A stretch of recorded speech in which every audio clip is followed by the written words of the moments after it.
اور جب انسان کو تکلیف پہنچتی ہے تو لیٹا اور بیٹھا اور کھڑا ہر حال میں ہمیں پکارتا ہے.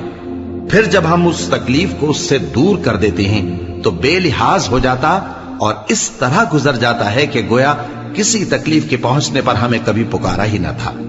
اسی طرح حد سے نکل جانے والوں کو ان کے اعمال آراستہ کر کے دکھائے گئے ہیں. اور تم سے پہلے ہم کئی امتوں کو جب انہوں نے ظلم کیا ہلاک کر چکی ہیں، اور ان کے پاس پیغمبر کھلی نشانیاں لے کر آئے مگر وہ ایسے نہ تھے کہ ایمان لاتے.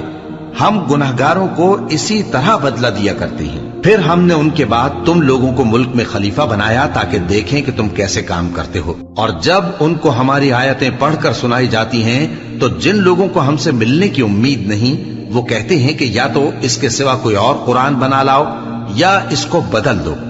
کہہ دو کہ مجھ کو اختیار نہیں ہے کہ اسے اپنی طرف سے بدل دوں، میں تو اسی حکم کا تابع ہوں